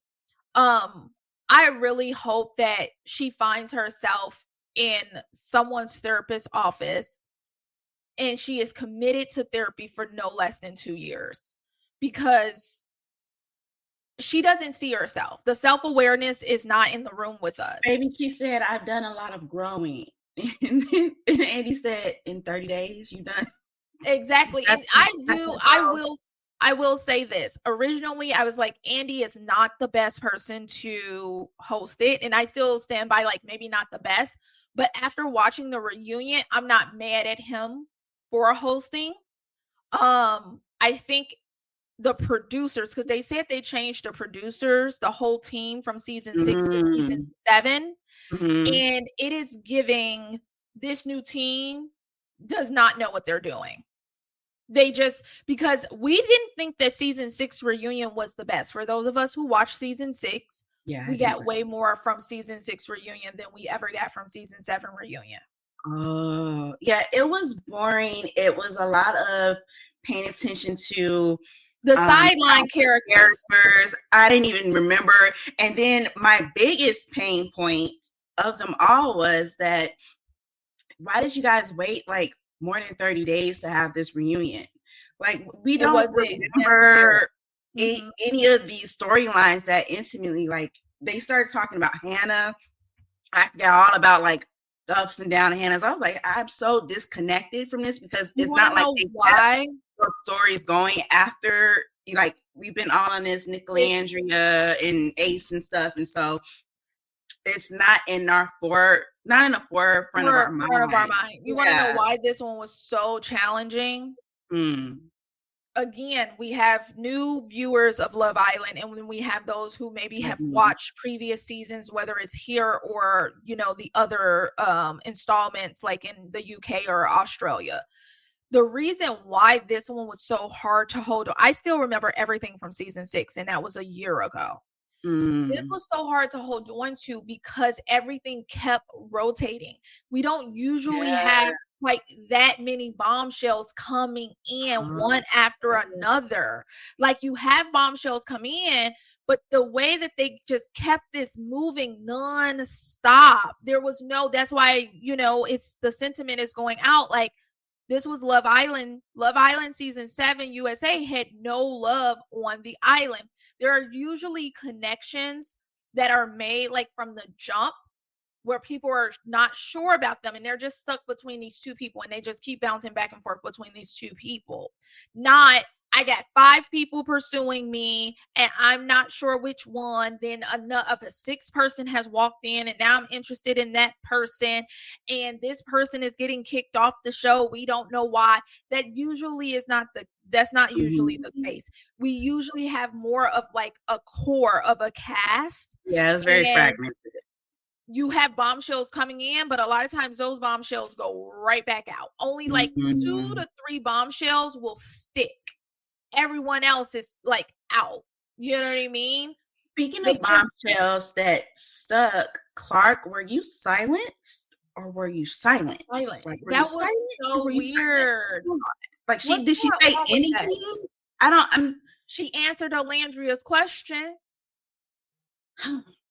She answered Alandria's question. Alandria said when they were asking about Coco saying my man on Winter's podcast, and she said, "Did I say that?" And Clark was like, "No, you did not." And that was that's why I don't remember. So that was and she was like such a big part of the storyline and the story arc of Taylor and Alandria and where they ended up. It makes no sense that her and Taylor should have been more of a focal point. I kind of, this is just basically story producing and story editing one-on-one. The producers are telling you, you can look them up. They probably are not the most seasoned. It just did not give. They knew what they were doing. They had a lot of story there that they did not, to your point, tell, and they did not edit properly. I think Clark is also very uncomfortable. I think she's very uncomfortable with the position that she's been. I don't think anyone could have thought or guessed that they would have come out to Nicolandria. I don't think anyone could have ever thought that. But I think she's very uncomfortable in the position she's been placed in. And because there were, I'm not sure if it was said on the reunion or if it was said somewhere else, like in one of their like group interviews. Alandria and Clark said they had a very mature one-on-one conversation, and they are very sad that it did not make the edit, apparently. And so I think Clark is a gorgeous girl. I don't think she has any ill will towards anything. I think she's just being dragged along for the ride. It would have been very nice, to your point, for them to clear that up, because even when I saw that interview on Baby This Is Keke Palmer with Taylor and Nick, Taylor alluded to there being a bad edit that made it seem like Clark made like a funny face or shady face towards Alandria that may have upset Alandria, because Alandria was, to her understanding, they were cool. And so Taylor wanted to clear it up that Clark felt that was just a bad edit because it was a whole different day when she was making that face, and it wasn't even the same conversation, and she was wearing a different outfit. So even if producers didn't want to break that fourth wall and say that was like a bad edit, it still should have been like, where do things stand? Hey, Clark and Alandria, do you have anything you want to clear up? Where do things stand today with you two? Because I know you guys had a conversation. We didn't get to air it all, but anything you want to let each other know or the audience know? And then they could have had their moment. Put a button on it. They probably did have it. It probably got edited out. They said Nick literally was in tears. He got very emotional when Alandria was addressing Huda with the whole racist attacks. And her stands, her fans, her supporters attacking both Alandria and Shelly. And Alandria spoke up and was like, we were close. And Alandria got emotional and Nick got emotional. They jumped to a whole other something else. Like they literally jumped to something else. All of a sudden, we just see Nick with bloodshot eyes, but we don't know why. We have no idea why. It was like, all why very weird. It just wasn't very interesting compared to. It wasn't interesting. It wasn't the expectations set up with all of the attention and hoopla. Yeah. They could have done unimportant people. They could have done 30. They could have out of 2 hours. They could have dedicated 30 minutes to the junior varsity situation. Let it be cut out. Like that's it. They got their 30 minutes. Whatever they can get done in that 30 minutes, that's it. That's what it is. I was extremely disappointed with the edit of the reunion. I was very though the way that Chris also stood up for himself. He did. I was happy to see that, because when he was doing his little interviews, because he didn't do too many, but the few that he did, and he was defending, I'm like, she is dragging you and you're defending her because of the way that everything was being dropped. That's something else to be mindful of. And I don't know if that's on Love Island producers. The rollout of the interviews also caused so much chaos because the timeline was all over the place. Whether these podcasts or whatever need to say, this was filmed on such and such day and we are airing it on such and such. Something needs to happen with that, because it made for a very wonky, chaotic. I couldn't agree more. Take some notes from us. Next year for season 8, have this reunion like a week after, no more than 2 weeks after the last episode airs. Tell everybody to hold all their interviews until after the reunion airs, and then they can do the rest of the media tour, because it was weird seeing the cast on the Vanity Fair spread, was that Vanity Fair or Teen Vogue? They all looked, everybody just looked like they don't like each other. Like, I think we can come to a touch and agree that these people are over each other. We can kind of wrap this up because it's not what we thought it was going to be with these long-term friendships and romantic connections either. Pepe and Iris are broken up. Well, Iris and Brian are broken up. The winners. We have a after show and talk about all the breakups because more broken up than people are together. But yeah, it was wonky. Reunion was wonky. I was bored. But I was bored too. I fast forwarded a little bit. I'm not gonna lie. And I had people at here. I said, I gotta fast forward this part, y'all. This is that's horrible. Not you got a viewing party. You like, oh, I can't make it through. I can't. It was getting late. I was tired. I said, what is happening? I'm like, what is going on? So yeah. But yeah, I'm still rooting for Alandra and Nick separately and together. So I'm rooting for both of them separately, and I'm rooting for see if they can grow a connection together. And Ace little Napoleon complex and his envy is not going to get in the way of that. Well, let's go to our closing notes, and that is a good place to go ahead and segue. Okay. And close it on out. T, do you have any closing notes for the people? I think to something I said earlier, it'll speak to everything we talked about, but specifically to Love Island is a microcosm of life in society, building friendships, romantic partners. Same thing with the whole Tamar situation, because Funky thought that he was building a friendship with her. I will say this to everyone listening. First of all, rejection is God's protection. I stand by that 100%.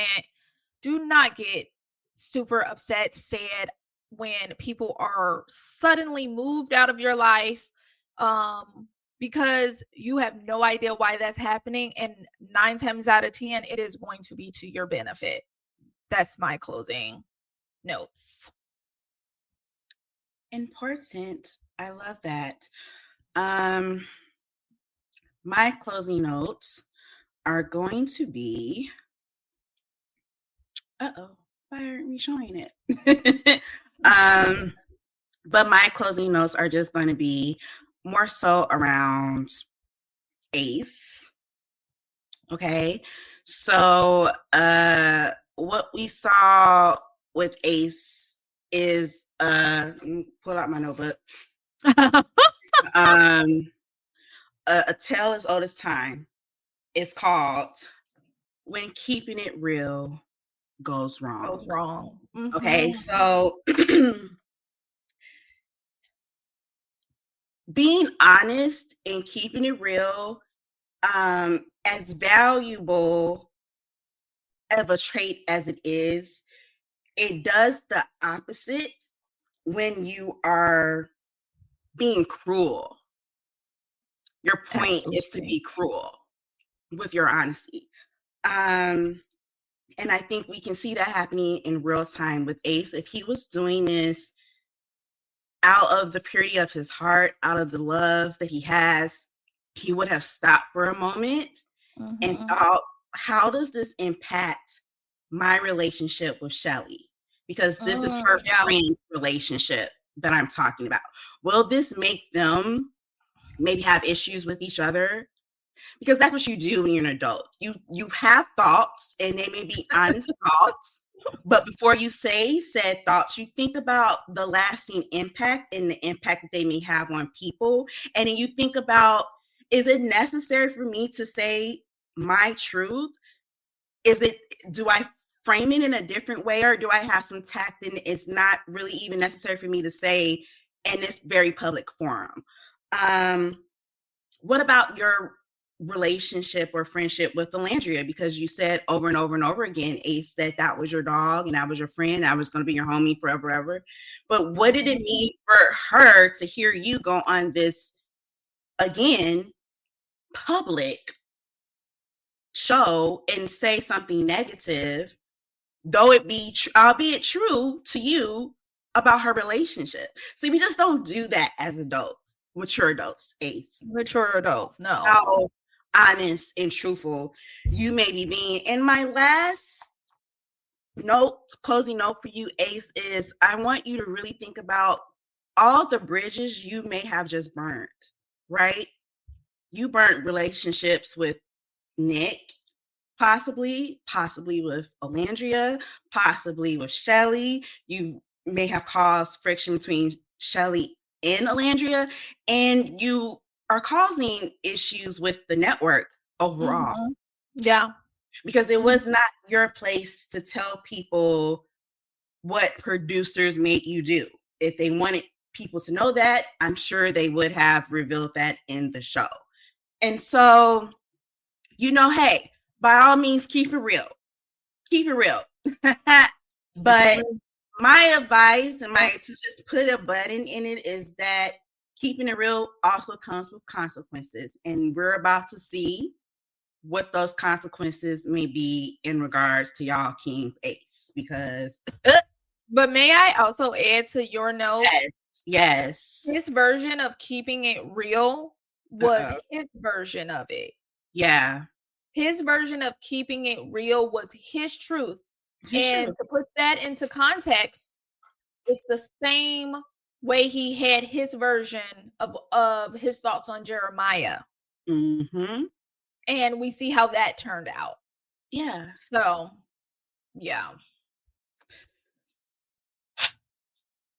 I told y'all this show was going to be a mess. I tried to warn you that today's shows was messy. The people were messy. But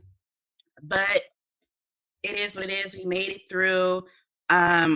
Maybe we'll do an after show and we can take a deeper dive into who's still standing from Love Island and what's up next for that, because everybody broke up. Long story short, ain't nobody together no more, really, but Nick and Alandria. So we can by the way, really quickly, if you guys have not listened to their interview, it was when they were very Barbie and Ken coded, that day where she had on the yellow half up, half down hair, and he had on that tan sort of outfit. They looked very 1950s that day.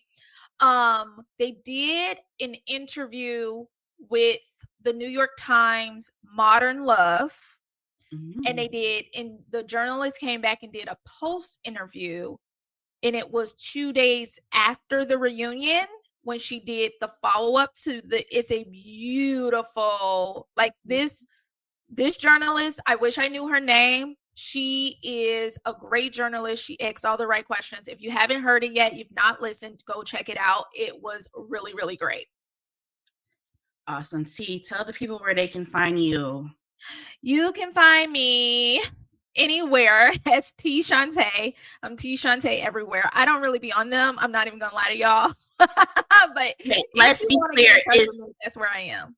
It's T_Shantae. Because I went to T Shantae, and that was not you, friend.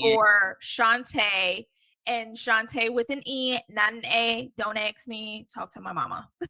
No, that makes sense. Shantae. That's an E. That sounds like because that would be Shanta if it was an A. I always thought it should have been an A, but you know what? I'll take it. Okay. Not too much on mama. Not too much on Mama T. You guys can find me everywhere at Chantel Siobhan. Thank you so much for watching us on episode 3. We made it to 3, friend.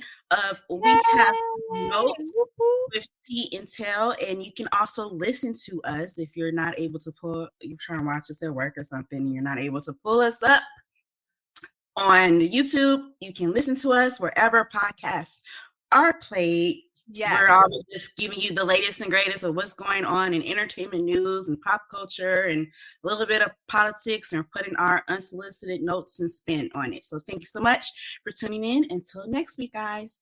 Bye. Yay, bye.